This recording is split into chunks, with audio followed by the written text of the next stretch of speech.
John, the guys are obviously mentioning the turnovers there tonight's game. Do you think that's more of the unforced kind, or ones that they're kind of forcing you to make based on the way they're playing against you guys? I don't know. Our work ethic was there. Our compete was there. Our minds weren't there. Some of our decisions were poor. So what happens? You get this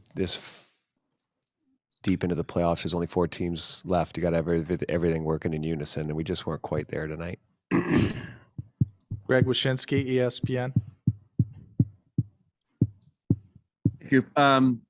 Stamkos talked about the penalties really kind of sapping some good momentum that you guys had early in the game. Is that sort of what you saw? I don't know. It's it doesn't help when it's 3-0 in the penalty department, and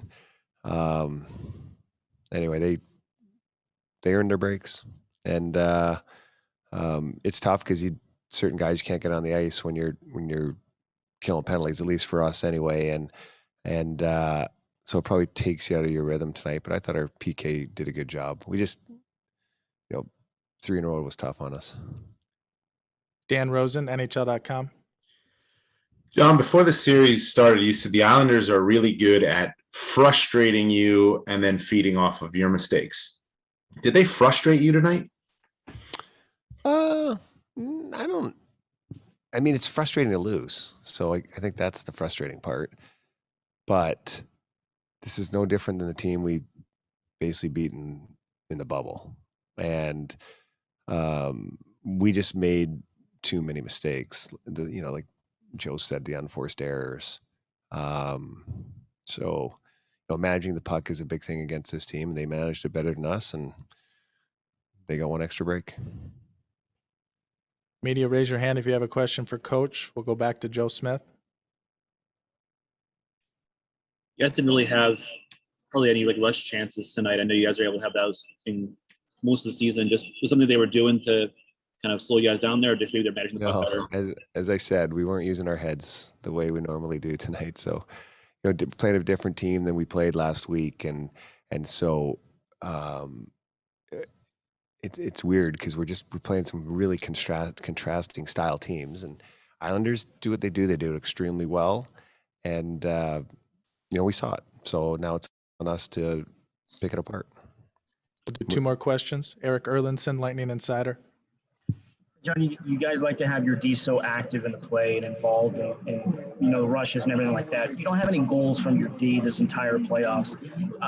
How much more do you need from them to produce in that area, especially in the 5-on-5 game? Well, it would help, I guess. I mean, the goal is to win the games. I don't think necessarily it's who scores. And we won 2 series without them scoring. Can't sit here and say, well, because the D didn't score tonight, we lost. That wasn't it at all. Our D do a great job for us, and sometimes they go in for them, sometimes they don't.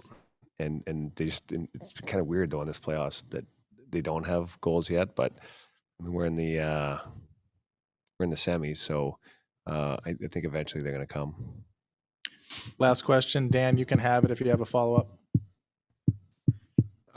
Yeah, John, I mean, you see the play that Steven Stamkos makes there. I wonder if that play, he probably has to get the puck deep against anybody, but is there you mentioned it, contrasting teams. Last week you're playing Carolina. They're a different style team. This week you're playing the Islanders. Is that a big enough factor to make a difference in the way you play and your mind's not being there in game 1? I mean, is there enough there to make you think too much, I guess? No. Like I said, I think I've said it 3 times today. We need to make better decisions. That's it. And when we do that, I think our play will improve.